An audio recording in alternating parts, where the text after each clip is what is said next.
Assalamualaikum warahmatullahi wabarakatuh.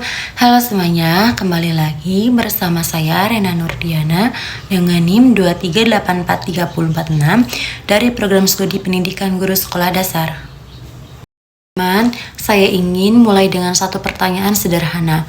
Pernah tidak kalian berniat berubah tapi akhirnya kembali pada kebiasaan lama? Saya rasa hampir semua orang pernah mengalaminya. Dan itulah yang dibahas dalam bab 4 buku ini, yaitu tentang bagaimana cara mengubah kebiasaan buruk. Di bab 4 ini, penulis menekankan bahwa mengubah kebiasaan buruk bukan hal yang instan. Kebiasaan buruk terbentuk dari pola yang dilakukan berulang-ulang, sehingga untuk mengubahnya juga dibutuhkan proses. Langkah pertama adalah menyadari kebiasaan tersebut. Kita perlu jujur pada diri sendiri dan mengakui bahwa kebiasaan itu memang ada. Tanpa kesadaran, perubahan tidak akan terjadi. Langkah berikutnya adalah memahami apa yang memicu kebiasaan itu. Bisa jadi karena stres, bosan, atau sekedar sudah menjadi rutinitas. Dengan mengetahui pemicunya, kita bisa lebih mudah mengendalikan diri. Hal yang menurut saya penting dari bab ini adalah penekanan bahwa kebiasaan buruk tidak cukup hanya dihentikan, tetapi perlu diganti dengan kebiasaan yang lebih positif. Misalnya, jika kita terbiasa menunda pekerjaan, kita bisa mulai dengan mengerjakannya selama 5 menit terlebih dahulu.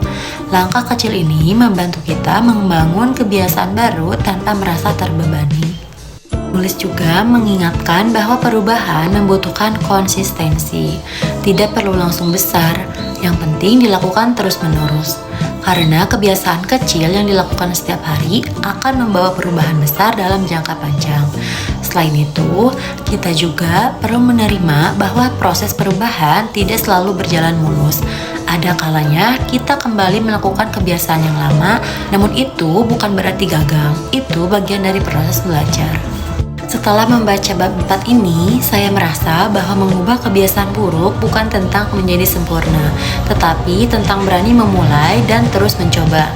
Jadi, kesimpulannya adalah bahwa perubahan kebiasaan dimulai dari kesadaran, dilanjutkan dengan langkah kecil yang konsisten, dan dijalani dengan kesabaran. Perubahan mungkin tidak terlihat dalam sehari, tetapi jika kita terus melangkah sedikit demi sedikit, hasilnya pasti akan terasa. Terima kasih yang sudah menyimak. Wassalamualaikum warahmatullahi wabarakatuh.